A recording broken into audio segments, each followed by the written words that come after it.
Hello students, welcome to class 12. So we've completed an entire year together and by now you all know the working. You all know how I teach, you all know what to expect. So today without wasting any more time, we'll start with the first chapter of Standard 12. Class 12, the first chapter focuses on all the learnings we did in grade 11. So students, today we begin with a revision tour of grade 11. In grade 11, we learned about Python. Python is a programming language. We have learned Python and now we will learn some new techniques of Python. But tell me, what do you all know about Python? It is a powerful, modern, high-level programming language. It is an interpreted language because the programs are executed by an interpreter. We also learned Python ideally, that is integrated development and learning environment. And this provides us with two modes of working, interactive mode and script mode. In the interactive mode, Python commands are directly typed at the command prompt.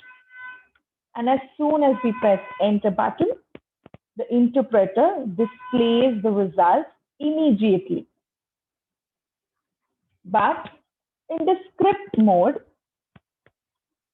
we learned how to write commands and make it into a program. There's a drawback of the interactive mode. There's a disadvantage of the interactive mode. In the interactive mode, we cannot save our commands at all. And if we use script mode, we can save our commands.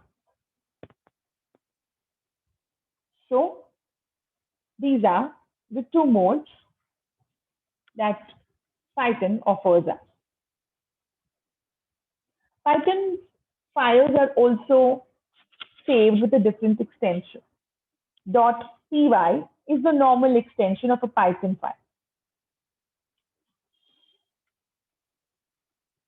Next, when we learn any program, any language, we must learn about the good and the bad.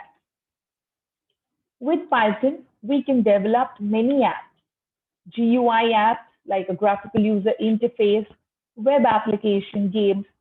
DBMS over here is database management system apps, scripting apps, etc. Python as a language also has many limitations. Some limitations can be neglected because of the vast use. It is not a fast language. Libraries are very less. It is weak in type binding, and it is not easy to convert in some other language.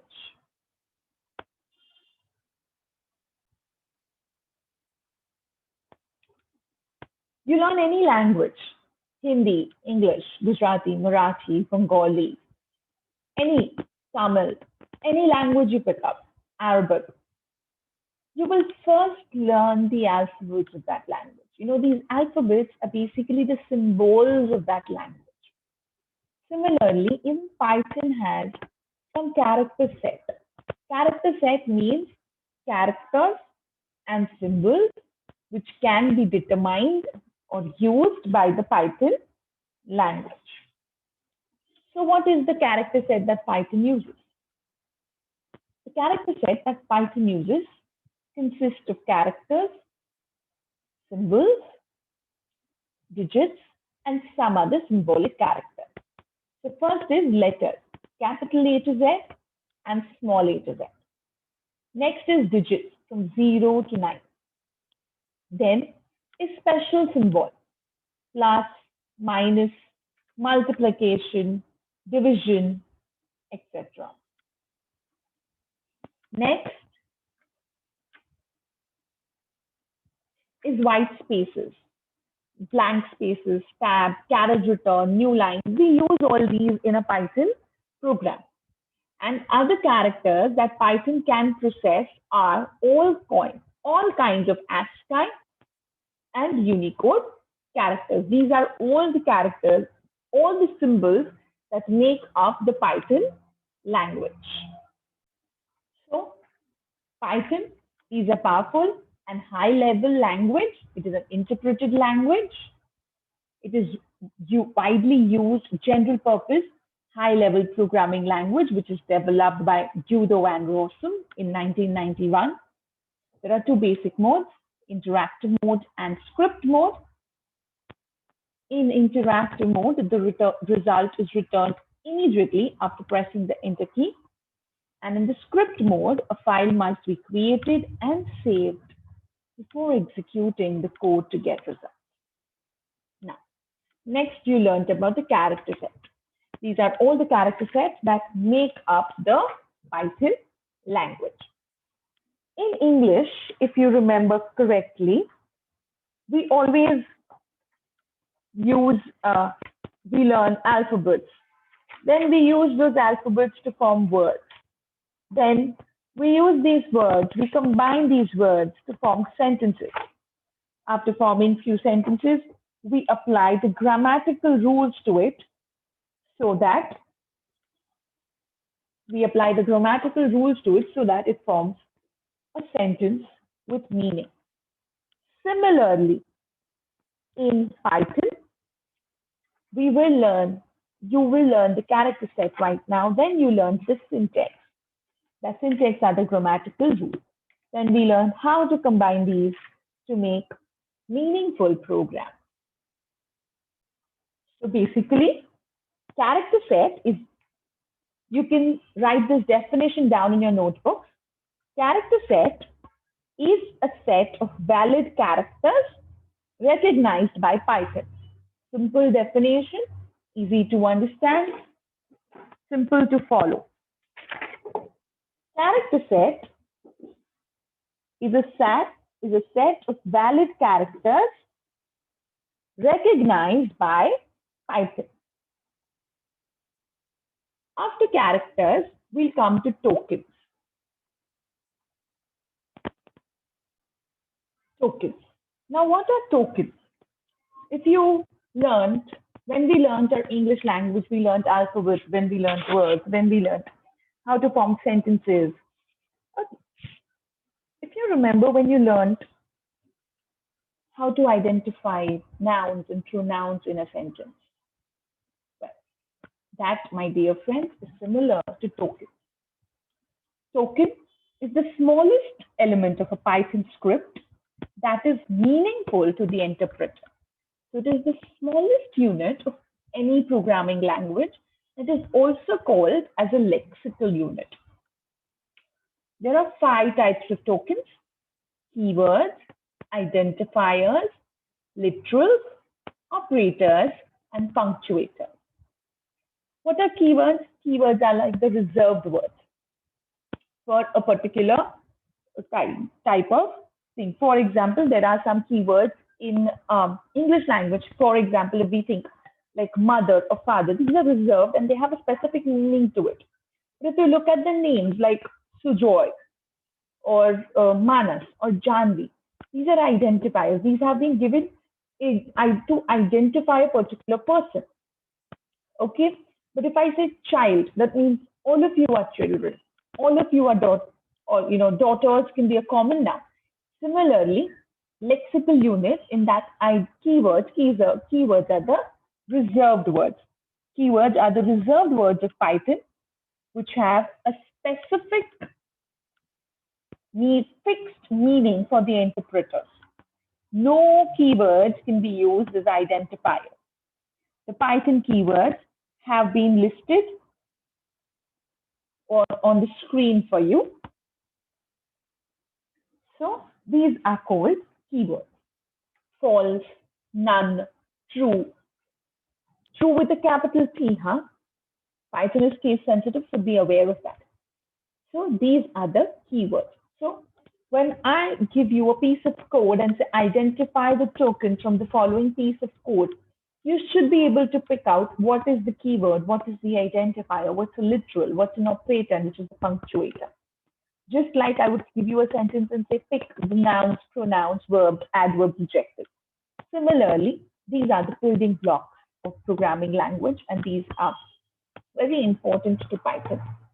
So I want you all to really understand. I'm really spending time doing this revision with you because I don't want in the future when we're doing the bigger concepts and the new concepts, you all should have any trouble with it. Okay, so these are the keywords. I want you all to, I'm sure you all must have made a list last year in the last year's notebook. Keep the last year's notebook handy with you all. Next is identifiers. Identifiers is basically the name of any variables, any constant, the name of a function, or an entire module is called an identifier. These are the building blocks of a program, and they are used to give names to different parts or blocks of a program like variable, objects, classes, functions, etc. An identifier can be a combination of letters and numbers.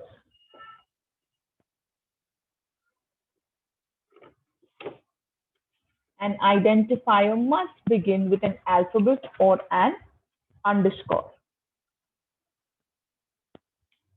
So identifiers are basically, if I give a name to a particular set of, so if I say A equals to 10, then A over here is an identifier. Okay. Now, when you're naming identifiers and we're giving names to it, we must keep in mind certain rules. Now, in real life, we don't have any rules when we are naming someone.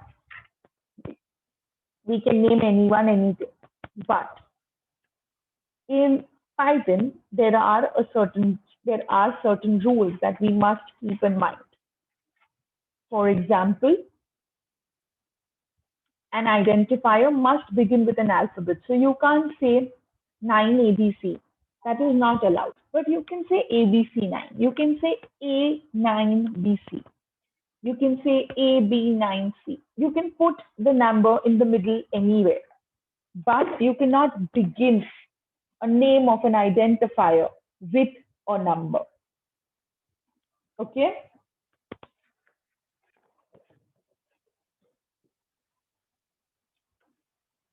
An identifier must begin with an alphabet or an underscore. Subsequent letters can be numbers. Number 2,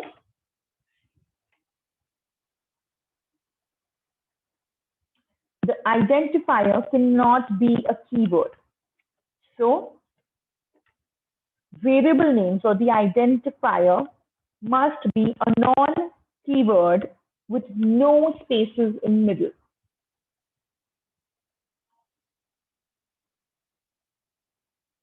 In the identifier, you cannot leave a space. It's not allowed. It becomes invalid. When you're naming something, when you're making a variable, when you're naming something, you cannot put a space in the middle. You can rather put an underscore. That is allowed. Okay, so you cannot leave any white spaces in the middle. So there are 3 rules. Number 1, it has to be a non-keyword. Number 2, it has to have only letters, numbers, and underscores. It cannot have any symbols to it. Number 3, variable names cannot begin with a number, but they can contain numbers. Also, Python is case sensitive, and that means a capital P would be different from a lower p. It will be different for the interpreter. So, if you remember, print is a keyword. But if I use a capital P in print to use as an identifier, it will work.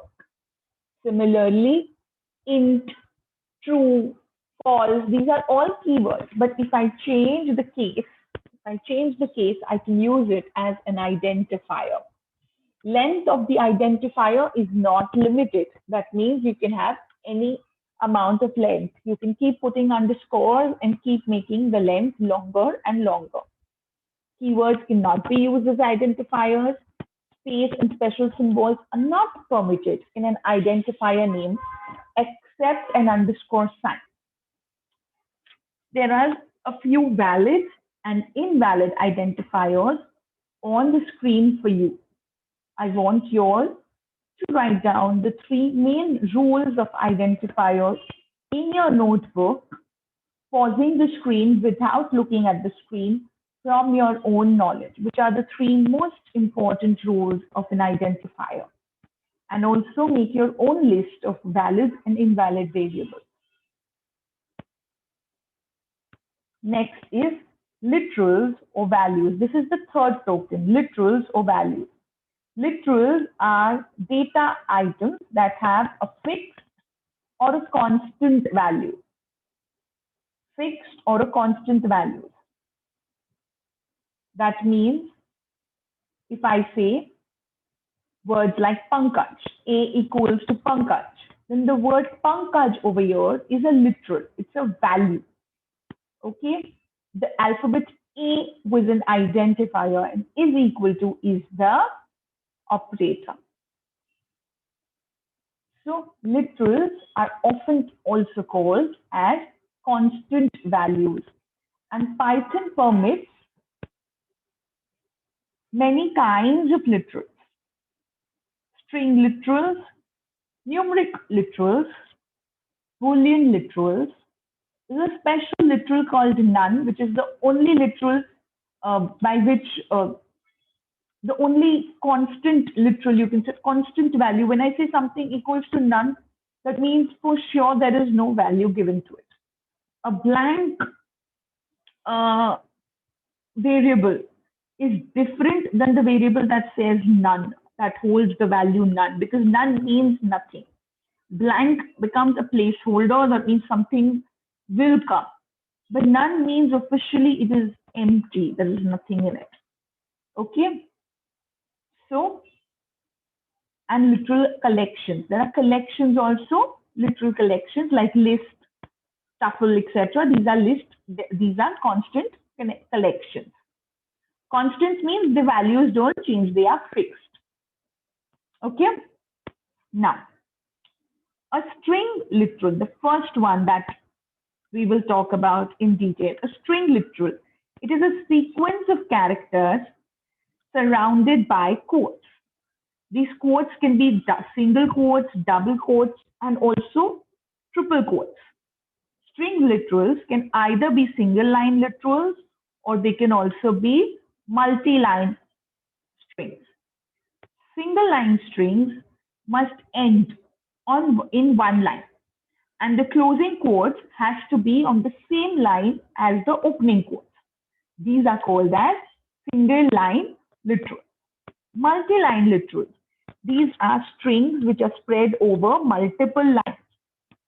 Okay, so these quotes, these lines, they start on the first line, but they don't end. The closing quotes don't come on the same line. They go on the next line. Okay, but you must put a backslash at the end of the line to let the interpreter know that the string isn't complete and you're continuing it in the next line. Otherwise, you will get an error because the interpreter will assume that the string doesn't have any closing quotes. To inform the interpreter that this is a multi-line quote, you must put a backslash at the end of the sentence. So multi-line strings are strings spread across multiple lines with single and double quotes. Each line other than the concluding line has an end character backslash.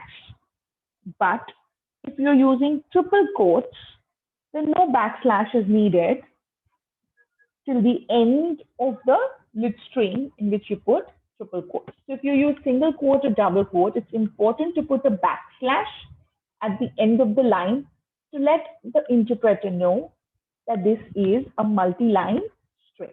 But if you are using a triple quote, then you do not need to inform the interpreter that this is a multi-line quote. In strings, you can also include some non-graphic characters. This is in your textbook. You can see the page number 3. In strings, you can include some non-graphic characters to escape sequences, like we do \n, which means new line, \t, which means a tab. Similarly, there is \b, which is a backspace, \a, which is a bell, capital N, which is a character named name in the Unicode database. So these are all string literals. Next is numeric literals. Numeric literals. Literals means constant values. So numeric literals are numeric values, and they can be of any of the following types. That is, it can be integer, it can be floating point or real numbers, then it can be complex type. Okay, so these are the 3 types of numeric literals that Python supports. Okay, in the numeric literals, there are again 3 types: integer, float, and complex. Inside integer, it can be decimal value, it can be octal value, it can be hexadecimal value. If it's a decimal value, you will put the number as is: 10, 14, 10, 210, etc. But if it's an octal value, we must begin with 0 followed by the letter O. Octal integer. An integer which begins with a 0 and O is the octal number. This is how interpreter will know that you're using an octal number, when you use a 0 followed by the letter O. And if you want to write hexadecimal value, then you must write the word 0 followed by X and then the hexadecimal value. Remember that the valid digits and letters for hexadecimal values are 0 to 9 and A to F. And for octal, it is 0 to 7. So if you write 0019, it will give you an error because 9 is not a valid character set for octal integer. Similarly, in hexadecimal, if I write OX GHI, it will give me an error because GHI are not the valid digits, not the valid character set for a hexadecimal integer literal. Next is floating point real value. This can come in 2 ways: fractional form or exponential form. Floating point literals, they represent real numbers and they are written with a decimal point dividing the integer and the fractional part.